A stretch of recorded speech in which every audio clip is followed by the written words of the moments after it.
Okay, so in this video, I want to talk about why a negative comment that you get is so much more memorable and powerful, emotionally powerful than positive comments. If you give a speech and 10 people tell you your speech was amazing, and one person tells you that was kind of lame, that lame comment will stick in your mind, and you might think, what is wrong with me? I got to focus on the positive. Why is this one bothering me so much? So let's get into it, because I'm going to tell you there's nothing wrong with you. You are supposed to let that bother you. So let's get into it. Oh, someone in the comments is going to say, you're really ugly and you're disgusting, revolting. Okay, um, that's fine. Just don't say it. You don't have to say everything you're thinking. Just turn off the video. If you feel that way, just turn off the video right now. If you're triggered by my ugliness, just turn off the video. Go somewhere else. Watch something else. You don't have to spew out everything. I watch a lot of videos, and sometimes I just want to say something mean. I find myself wanting to say something mean. I'm like, whoa, chill. Take a chill pill. Take a chill pill. I watch one of my older videos. It was a 30-second video that was like I made during the time I was watching a lot of manosphere videos. And the manosphere is really big on women lose their sexual market value after 25. Nobody wants them. They're kind of sexually useless. They're unattractive. And I am here to tell you, as a woman who works with men in that industry, making money off that, it is not true. And also coaching with men and men telling me about their wives, I can tell you that's not true. It's true for some men, but at the time I was really kind of struggling to understand the world out there, and I thought maybe it was true. But then I was like, in my real life, men do still want me, so I made a fuck you video to the manosphere. So I wore a bikini and I wore some stockings, thigh-high stockings, something you would wear at the beach. And I made a little video prancing around saying, yeah, women, you think women don't have value after 25? Ha! Well, you can't have me. And I was prancing around showing my nice little booty and everything. It was G-rated, but it was kind of provocative. And this elderly gentleman, or gentleman my age, left a comment saying, I love mature women. My girlfriend is also mature. However, you are really disrespecting, and you kind of he put me down for being like, no wonder my husband left me, or something, like I'm some kind of a skank for parading around like that on a video. Like he left some nasty comments to me, and I find it kind of funny because I'm like, you got that easily triggered. You get that easily triggered on a video. He didn't even get the point of the video. So I replied back. I think I said, this was just a fuck you video to the manosphere. Take a chill pill. You're probably just jealous of my body. And I don't know if he replied back. I'm not going to look, but take a chill pill. You don't have to say everything you're thinking.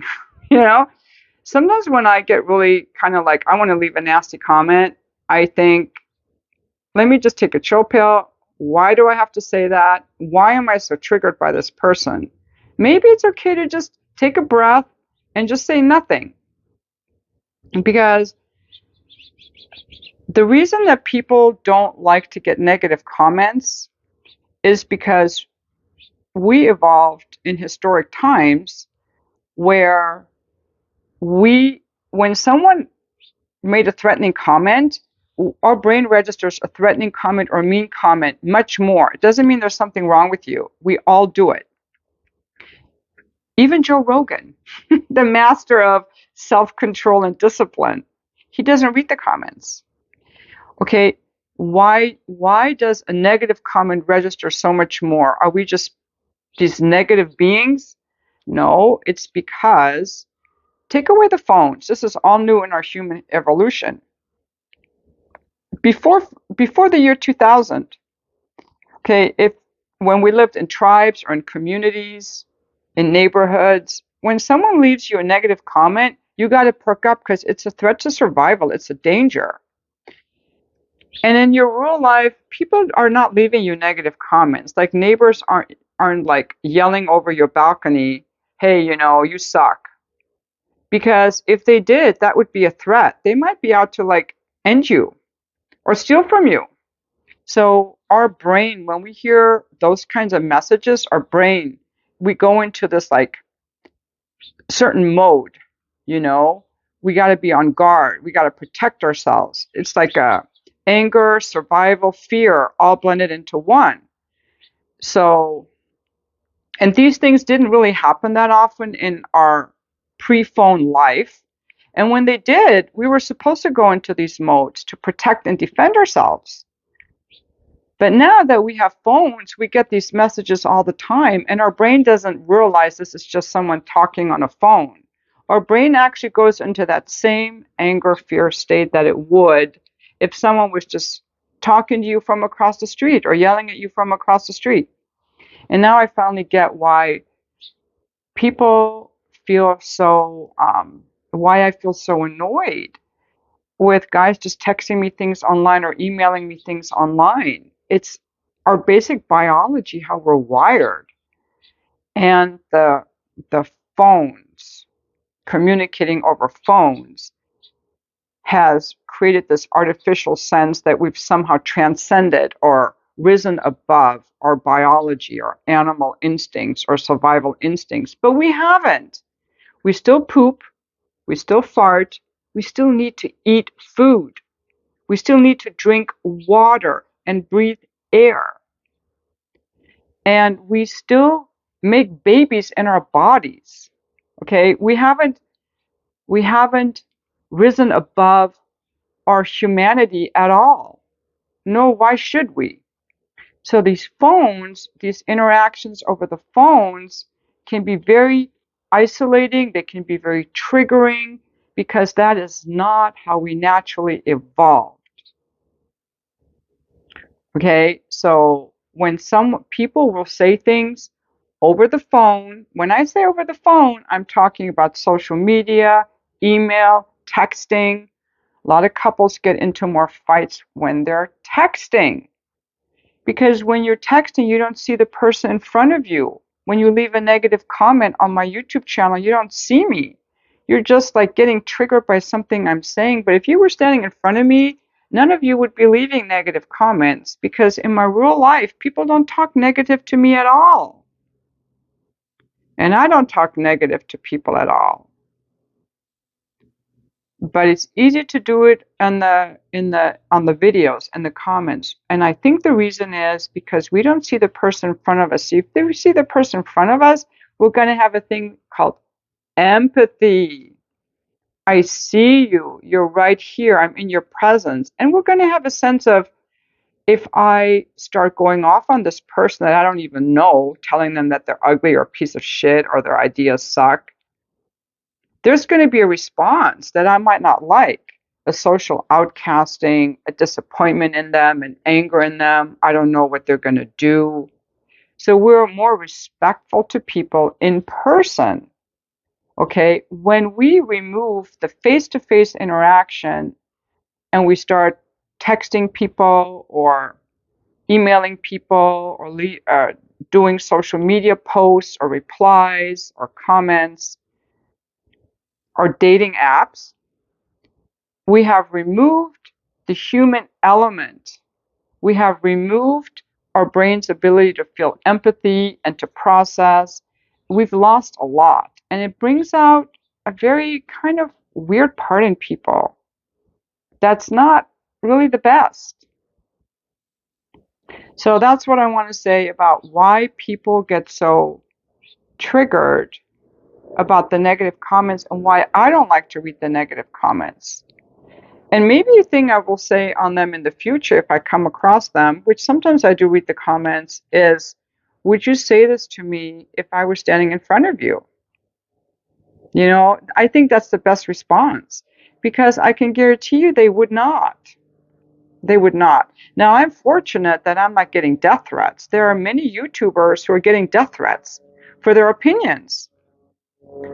The worst I get is people telling me, no wonder my husband left me, or I'm an ugly old prude, or nobody will ever want me, or that I'm so full of myself and that no one will ever want me because I'm a woman, like that kind of stuff. Um, but, I don't like those kind of comments, which is why I made the membership area level 1. But I'm actually going to be removing that level 1 because it's just too much work to upload the videos twice and there aren't that many people on it. And I'm just going to keep the level 2 and the level 3. But anyway, I just wanted to share about why when people tell you negative things, it registers as this huge thing. And thank you for watching my video.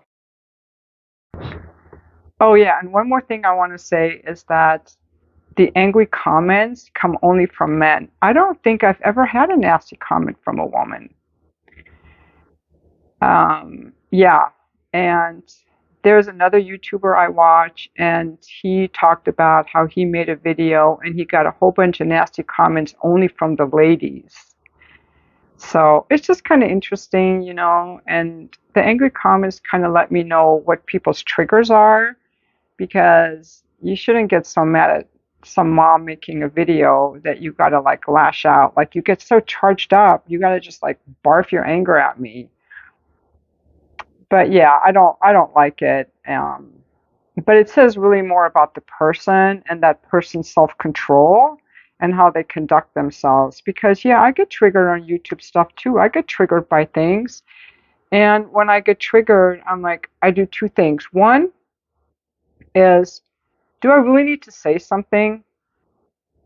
Would I say that to this person if I saw them in person? And because I'm Sharzad Morgan on YouTube, it reflects on me. I use my real name, right? So I want to stand for what I say. I don't want to hide behind some handle and some anonymous thing, just barfing stuff at people. Like, I'm using my real name. So I think about that. Do I really need to say this? And how's this going to land? Okay, do I need to say this? And number two, why am I triggered by this? Ooh, now we're getting to some interesting territory. Why am I triggered by this? And people get triggered around a bunch of stuff, and a lot of it has to do with having to be right or having their identity threatened by a different point of view. Sometimes people can be triggering because they're just annoying. It's like, I'm just triggered because this person's annoying, then just go on to another video. Or this person is saying the opposite of what I believe to be true. And then this takes a great leap of, and again, this comes to inner beauty, is like, okay, can I put aside needing to be right and just get curious about this other way of seeing things? Like for the Russell Brand videos, I don't like Russell Brand at all. So when the news first came out about his sexual harassment claims, I loved seeing him fall from grace. I love seeing these famous people fall from grace. Like it's just a schadenfreude thing I have. But then I kept hearing all these other people sticking up for him, including commenters on my video. So I had to do a 180 and start really listening to the other side. And I watched other YouTubers who were siding with him, Cinema Shogun, Andrew Gold. Those are two YouTubers I watch. And they were both siding with him. And initially I was very annoyed with them. But I was like, why am I so annoyed? I didn't leave any nasty comments. I just started thinking, why am I so annoyed? Okay, let me listen. Maybe I'm wrong. And then I started seeing the other side and I changed my perspective. But this is like really hard to do when we get triggered, right? Because we want to be right. We're so, I think most of us and myself get so wedded to my thoughts and my identity and being right. And it's really, really difficult to take the opposite opinion. Like whether you like Biden or Trump, can you see some good in the opposite person? That's really hard to do. Can you take the opposite side of a debate? Like lawyers have to do this all the time for their job. You might be a prosecutor, but you have to think about how you would handle it if you were the defense, so you can prepare a good case. And if you're a defense lawyer, you have to put yourself in that, see your client as guilty and see how the prosecutor would handle it. Like, that takes a great leap of faith. There's a book I just ordered called How to Stay in Love by James Sexton. I saw him interviewed on YouTube recently. He's a divorce lawyer. I was very struck by, this is a book I'm going to read next week on my vacation. But I was very struck by, he talks about when he has a divorce client, how he has to see the opposing point of view so he can prepare a good case. He has to see his client as the bad one. See, so like, I think people who can see both sides, they have this greater presence about them because they're not so rigidly locked into being right. Being rigidly locked into being right is a very constricting, tense, unattractive thing. And that's one of the things I'm working on. So when people leave me nasty comments, they're rigidly stuck on being right. Like, I know that that's what it is, or they're projecting something.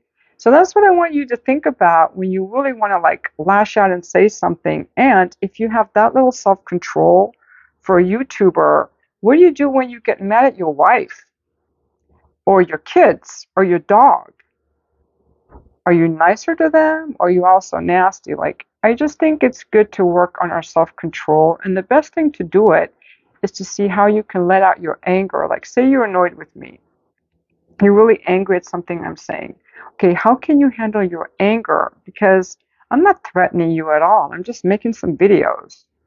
And I don't even know you. But something makes you angry, and that's okay. So it's like, okay, let me just release that anger and just blow it out, or just let it out. You know, you have to have a way of processing it in yourself. You can't just like spew stuff outside of your boundary. Healthy boundaries are about what you let in and what you let out. Okay? So with anger, a thing you can do is imagine a big bubble around you. My microphones. Imagine like a big bubble around you, and imagine that it's got all, when you get angry, imagine it's contained by fire, like there's a fire around it. You can blow all your anger, just blow it into that bubble, or do some conscious complaining where you just like, okay, I'm going to complain. Just go somewhere by yourself and just rant about how mad you are at this thing and how unfair it is, and just let it all out. And once you get your anger out, then you can re-engage with society. People have to learn how to deal with their anger, okay? So it's okay if you get mad at me, but just start practicing a more conscious way of dealing with your anger. And anger is a hard one because it comes up so quickly and it overtakes us.